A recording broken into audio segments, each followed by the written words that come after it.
subscribers? It's your homegirl here, Badunkadunk, or Donkey, coming at you again for another one. Man, I hope everybody's having a great week. I know I am. It's another cold day here in Georgia. I swear to God, I think our weatherman drinks, man, because he said it was going to be 69 degrees today, and it feels like 47. I'm freezing. But whatever. I'm excited about today's topic because it's one topic that's near and dear to my heart, and it's one that I think that plagues us all at one point in time in our lives, whether it's for a long period or whether it's just for a short period. I think we all experience this. And today's topic is about low self-esteem. And there was one individual who wrote into me, and it really just touched my heart. Of course, he wishes to remain anonymous, no problem with that. So for today, his alias will be Tommy. I love that name, Tommy. Shout out to all the Tommies in the world. So Tommy is experiencing some extremely low self-esteem issues, and you know, it kind of started early in his childhood when he was bullied to an excess, probably in his elementary years or his high school years. And it just really struck a few chords with him, and it kind of stuck with him. And you know, and I chat with Tommy every now and then on Snapchat or on Instagram. And I said, dude, why don't you like post more pictures? And Tommy said, man, I don't really like to look at myself. I'm not really happy with the way that I looked. And guys, y'all, that just broke my heart. Oh my gosh, because I've seen this kid and there's not one thing that's wrong with him, like nothing. And I think that we never want to talk about having low self-esteem because it's something that's incredibly embarrassing, like most mental health issues are. Nobody is born out the womb with high self-confidence or low self-esteem. It's a trained behavior. And what I mean by that is 97% of our self-talk is negative. That only leaves for 3% to really kind of just carry us through and help us persevere through tough times. And we just don't give that 3% enough weight. We don't allow that 3% to talk loud enough or to talk as much. And so what I mean by trained behavior is it takes constant practice, and it just has got to be consistent in trying to limit that 97% of negative self-talk and allowing for that 3% to speak and grow louder in your mind, and for it to grow in terms of percentage.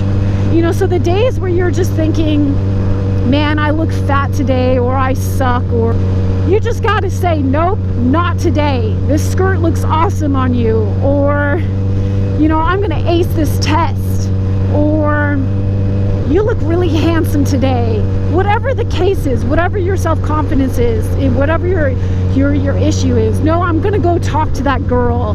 No, I am going to start a YouTube channel, and I am going to be myself. Man, you got to let those things, you got to let that 3% just scream out loud.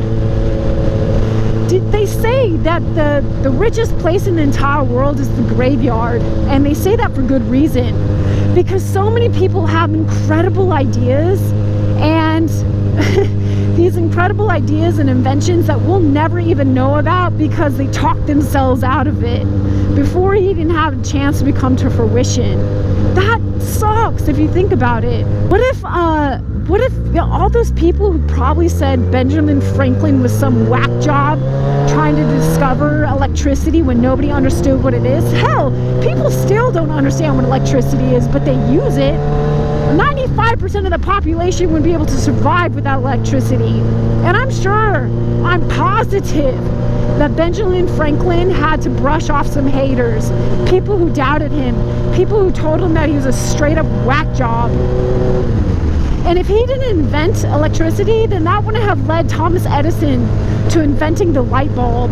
Could you imagine what we would do if we didn't have light in our houses? I mean, nobody ever turned on the light bulb and just was like, yeah, this is dumb. Said nobody ever. Everybody uses lights. Everybody. And everybody uses electricity. And I feel like people who try to bring you down and bruise your self-confidence, I always get a mental image in my head, and it makes me laugh. I love Dave Chappelle. He's one of my favorite comedians, and on the Chappelle show years ago, he came up with this episode where he dressed up as Rick James, and pardon my French, but he was just like, Rick James got on the guy's couch. Fuck your couch! Darknesses! What did the 5 fingers say to the face? What? Slap! And anytime anybody tries to put me down, they're just trying to dirty my couch, man. They're just trying to slap me in the face. So when they put me down, I just say, fuck your couch, man. And that's what you gotta do, Tommy. All those people who put you down and say that you're not good enough, or you're not handsome enough, or you're not smart enough, you need to look at those guys and say, fuck your couch. For real. Because they're just trying to slap you, man. They're trying to rain on your parade. I think another way to combat low self-esteem is to focus on your accomplishments. You have accomplishments. You know, Tommy joined the Navy, and shout out to you, Tommy, because that is hard. Shout out to anybody, any man or woman who serves our country. That is awesome. And to make it through basic training, that is some tough shit, man. Not everybody can do that. That in itself is an accomplishment. You serving our country is an accomplishment. Graduating from high school is an accomplishment. So I implore you to focus on the things that you're good at. Focus on your talents as well, not just accomplishments, but talents. Let's say you're really good at drawing. Focus on that. Build up from that. Let's say you're really good at communicating with other people, or let's say that you're a skillful motorcycle rider. Focus on those things instead of the things that you aren't good at. The other thing that's important is, I think, to start loving yourself now. And this is probably one of our biggest problems, is that we put stipulations on ourselves and say, okay, I'm gonna love you when you lose 15 pounds. I'll start feeling better about myself once I lose this 15 pounds. Once I lose this 15 pounds, I'll feel sexy again. No, bro, no, you're going about it the wrong way. You look great as you are now. Start loving yourself with the excess 15 pounds that you got now, and come up with a plan. Go join a gym and work on losing the 15 pounds. These insane expectations on ourselves because of what society says that we should look like. We give way too much weight to social status. And unfortunately, and it's true, there have been numerous studies that have been conducted showing that people who spend an excess amount of time on social media, that once they get off the social media website, they are more likely to feel slightly more depressed, and their self-esteem is most likely going to plummet. And the reason for this is because they're comparing themselves to people who are online. For one, realize that these people are only letting you see what they want you to see. Period. I mean, it's the same thing for me. I don't post on IG the days that I'm feeling crappy or the days I look horrible. I want you to see what I want you to see, and that's with everybody. So for an example, let's say, Tommy, you are feeling bad about yourself in your current career because you cannot afford this really nice car that you want, and a person that you're following on social media has this really nice car, and now you're comparing your financial status and you're comparing your success in your job in the Navy and comparing it to your friend who does have that car and who's flashing it all around town. But the thing is you have no idea whether your friend is like robbing Paul to pay Peter to pay for those car payments. You know, I mean, of course your friend's not going to be like, guys, I have this great car, but I can't even barely put gas in it. So we're constantly making comparisons to things that, for one, we don't even really know about. And for two, we're making comparisons to what we're just seeing from what they want us to see. It could, for all intents and purposes, be a figment of our imagination, truly. It's the same thing for bodies. And again, this really leads to low self-esteem. And I went through this hardcore growing up. And that is having the perfect body. And looking at these models on IG that are like, you know, they have zero defects or imperfections whatsoever, and they're wearing bikinis and they have like the most perfect body, and I'm just like, oh my gosh, I work out so hard in the gym and I still don't have that. Like I must not be attractive enough. But that's just ridiculous. Why? Because it's called Photoshop. Oh, that's right, Photoshop, guys. Sorry to bust your bubble. Might as well just go ahead and tell you Santa Claus doesn't exist either while I'm at it. But seriously, these guys are not real. They're using computer imaging to go ahead and erase all those defects and the stretch marks and the cellulite and all that other shit that, guess what, humans have. It's totally normal. Some of the most elite athletes in the entire world have cellulite and have stretch marks and have a little bit of flab. And whoever said having a little bit of flab is a bad thing anyways? I mean, good God. And you know, too many times we want to look perfect, but Tommy, you got to realize right now, everybody's got to realize right now that the very definition of perfection is relative. If you look it up in Webster's dictionary, it says to be free of all defects and flaws in a state or current condition.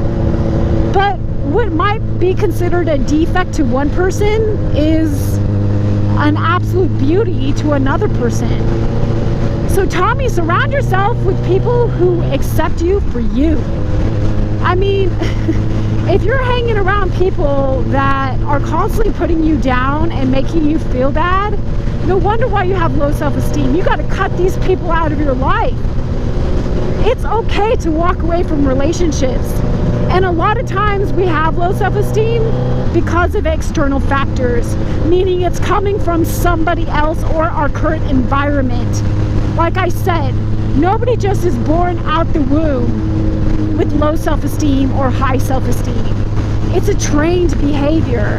And a lot of times we got to cut those toxic people out of our lives who are making us feel like we are less than good enough, because you are good enough. I'm sure, Tommy, that there is somebody out there right now who just thinks that you're fucking King Kong. No lie. They just think that you are awesome. And they probably envy you. They probably maybe envy the fact that you're in the Navy. Or maybe they envy your body. Or maybe they envy your clear skin. Or what? I don't know, man. It could be anything. But far too many times it's way too easy to say, oh, you got this wrong with you? Rather than walking up to you and saying, hey man, you're really awesome. You inspired me to do this. Or hey man, I want to be just like you. Or hey man, you joined the Navy? That inspired me to join the Navy too. For whatever reason, it takes a really strong person to show love and praise to another person. But it takes that one weak individual to just show hate and say, you're not good enough. Or you joined the Navy? Pfft, should join the Air Force. I mean, fuck your couch. That's what you gotta say, man. Fuck your couch. And I'm so sorry for cussing because I'm really trying to stop, guys. This is something I'm really trying to stop doing. In fact, I think I'm gonna replace the F-bomb with like crikey. It's the only thing that sounds as satisfying. I don't know what it is. I know I'm not Australian, but it feels good. If you're from Australia, and comment down below and tell me whether that's a curse word or not, because I'm gonna go with it. For some reason, self-esteem is something that we never want to admit. Hell, we don't even want to admit it to ourselves because it's embarrassing. It's so embarrassing to tell somebody, yeah, you know, I think I'm fat. And then, of course, your friend is going to say, oh my God, girl, you're not fat. You look good. Of course you're going to say that. You're my friend. You're supposed to. And it's really hard for us to believe the positive feedback versus the negative feedback. If somebody says something negative to us, it's so much easier for us to believe that than to believe the praises.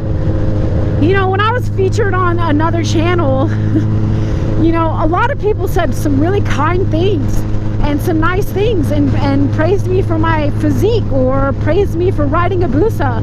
But then there would be those one people that would want to come up, slap me in my face and dirty my couch and be like, yeah, but she's ugly.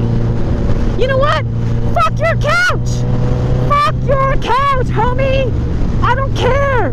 Tommy, the first thing you gotta realize, and I had to realize this for myself as well, is you're not gonna be for everybody, baby. You're just not gonna be. Not everybody in the world is gonna think you're attractive. Conversely, not everybody in the world is gonna think you're unattractive either.